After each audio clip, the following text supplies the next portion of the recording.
नमस्कार। अपनी जो ऑफलाइन क्लास है उसमें समाजशास्त्र शुरू कर दिया था, है ना। और ऑफलाइन क्लास की कुछ बच्चों ने पूछा था क्योंकि अभी वापस दिवाली की छुट्टियां आ गई बीच में। तो जो क्वेश्चन और टॉपिक था कि लैंगिक भेद क्या है, अथवा लैंगिक भेदभाव बोलो या लैंगिक भेद बोलो, एक ही बात है ना। तो क्या है इसको समझाइए, है ना। तो सिंपल टॉपिक है, बस आपको क्या शब्दों की वजह से कठिन लगता है। तो आपको लगता है लैंगिक का अर्थ क्या है ना, थोड़ा क्लियर नहीं हो पाता है। देखो, दो तरह के लिंग होते हैं, है ना। हम बोलते हैं ना, आप बचपन से सुनते आ रहे हो, स्त्रीलिंग और पुल्लिंग। स्त्रीलिंग मतलब जो नारी शक्ति है, महिला जाति है, उसको स्त्रीलिंग से संबोधित करते हैं। पुल्लिंग मतलब पुरुष, ठीक है। हम कोई आवेदन भरते हैं तो उसमें भी हम लिखते हैं ना, जिससे आवेदन भरा जाता है।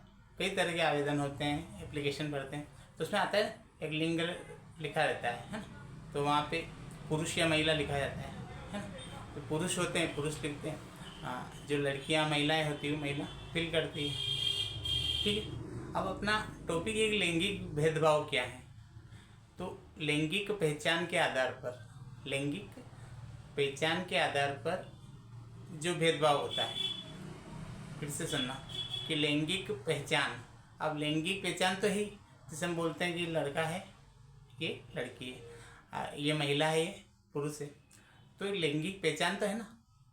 हाँ, जैसे आपके यहाँ कोई आएगा तो आप क्या बोलोगे, वो आया था या वो आई थी। सपोज जो भी नाम लेके, कि करण आया था, ठीक, और साक्षी आई थी या रवीना आई थी। तो एक पहचान तो होती है ना।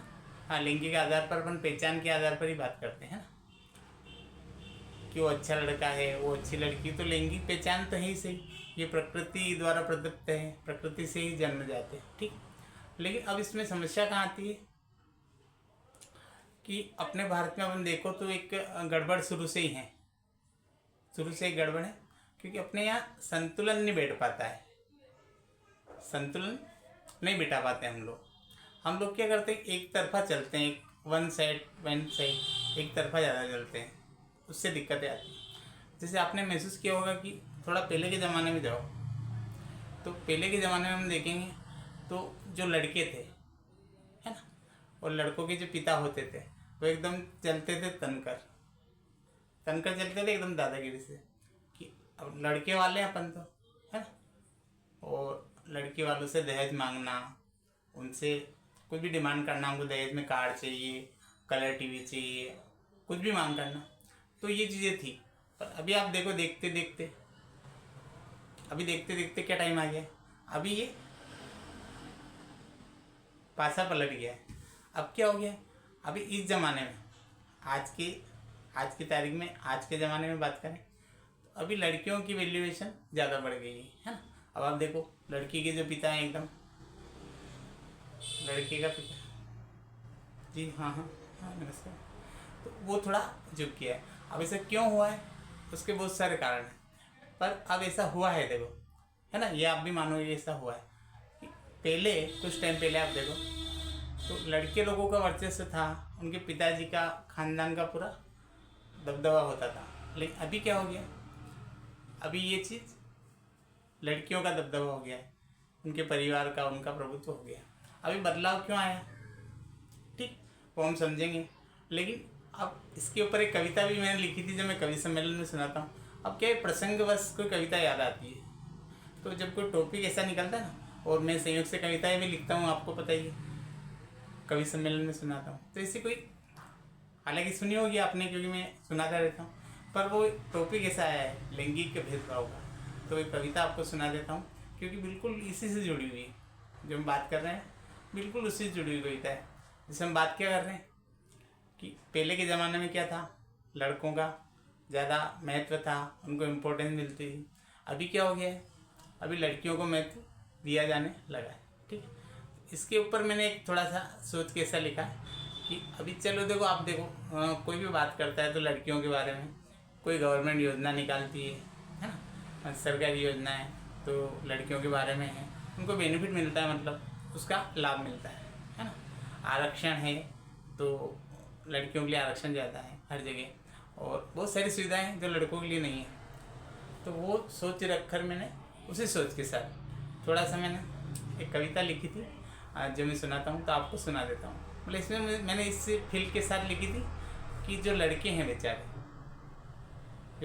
बेचारे, उनके साथ गलत हो रहा है ना। और अभी लड़कियों का ज़माना, तो लड़कों के साथ गलत हो रहा है। तो कविता इस टाइप से लिखी थी मैंने, सुनना आप, कि बेटी आंगन की तुलसी है, बेटी आंगन की तुलसी है, तो बेटा कोई आंगन का धतूरा है।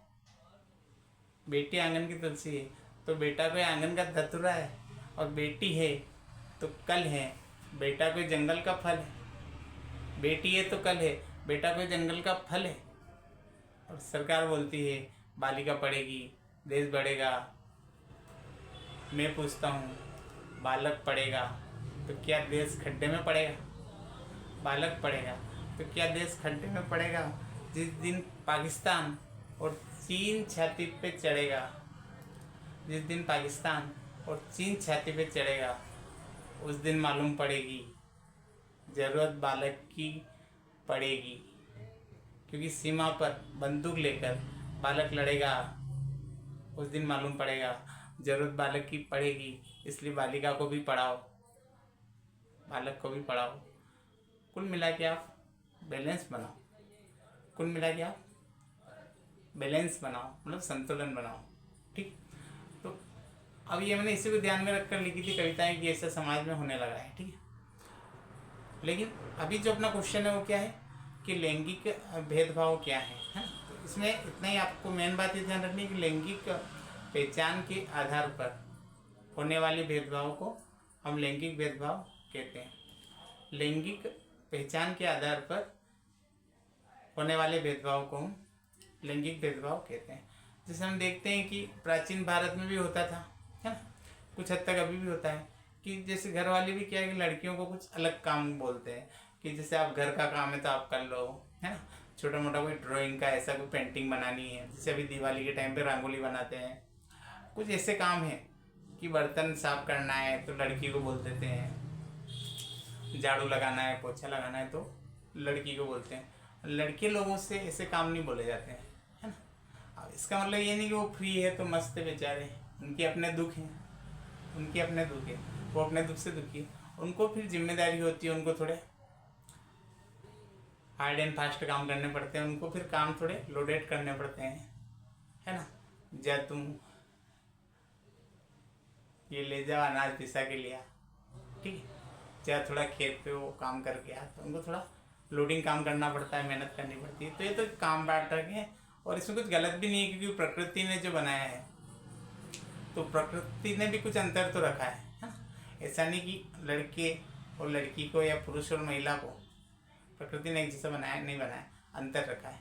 बस यही है कि वो अंतर जो प्रकृति ने रखा है, ठीक, हम उसको वहीं तक सीमित रखें और इंसान को इंसान समझें, है ना। लड़कियों को एक इंसान की नज़र से देखें, उनको एक ये नहीं समझे कि ये क्या अजूबा प्राणी। एक चेतना के स्तर पर जब हम देखते हैं लड़कियों को, जब हम चेतना के स्तर पर देखते हैं तो फिर उनके साथ न्याय कर पाते हैं, है ना। क्योंकि लड़कियों में भी बुद्धि होती है, कौशल होता है, ज्ञान होता है, समझ होती है, संवेदनशीलता होती है ना। सभी मानवीय गुणों से भरपूर लड़कियां होती हैं ना। तो ऐसा नहीं कि उनको एक आप केवल बॉडी की तरह देखो, शरीर की तरह देखो, ये नहीं, ये गलत सोच है भाई। उनमें बुद्धि है, आप बुद्धि के तल पर भी तो काम बात कर सकते हो बैठ के। मान लो आपके साथ कोई लड़की पढ़ती है ना, आप बैठे हो, आप बुद्धि के स्तर पर बात करो ना उनसे। बुद्धि के स्तर पर बहुत सी बातें होती है, पढ़ाई की बात हो सकती है, शास्त्रों की बात हो सकती है, हाँ, अच्छी कोई आध्यात्मिक ज्ञान की बातें हो सकती है, वो बात करो, है ना। क्योंकि ज्ञान लड़कियों में भी है, पर हम ये चीज़ कम करते हैं। तो थोड़ी हमारी ये भी समाज की एक दिक्कत है कि हम खुद ही जिम्मेदार है इसके लिए, है ना। दूसरों को क्या दोष दें, पर कुल मिला के चीज़ रही है। और इसीलिए बीच में भ्रूण हत्या होने लगी थी, है ना, तो बालिकाओं को गर्भ में मारा जाने लगा, है ना। तो वो बहुत ख़राब घटना थी। उसके बाद सरकार ने थोड़ी सख्ती दिखाई, थोड़ा कानून बनाया, तो अभी स्थिति नियंत्रण में है, अभी थोड़ी स्थिति कंट्रोल में है। तो ये चीज़ें होती आई है भारत में। लेकिन हमको, चूँकि आप पढ़ने वाले बच्चे हो, है ना, आप पढ़ने वाले बच्चे हैं, तो आपको इस बात का ध्यान रखना चाहिए। आपको गर्ल्स को, लड़कियों को बिल्कुल बिल्कुल शरीर के हिसाब से देखना ही नहीं है उनको, उनको बुद्धि के हिसाब से देखना है, उनको अपने स्किल कौशल के हिसाब से देखना है, उनको अपने साथी के तौर पर देखना है, उनको सहयोगी के तौर पर देखना है ना। तो ये बहुत ही अच्छा संबंध रहता है, और साथ भी पढ़ते हैं तो आगे भी पढ़ते हैं, कोई दिक्कत नहीं आती है ना। तो ये चीज़ की समाज में आवश्यकता है। तो समाज में कभी कभी क्या होता है, कुछ और मैं टॉपिक लूँगा तो बताऊँगा, ठीक है।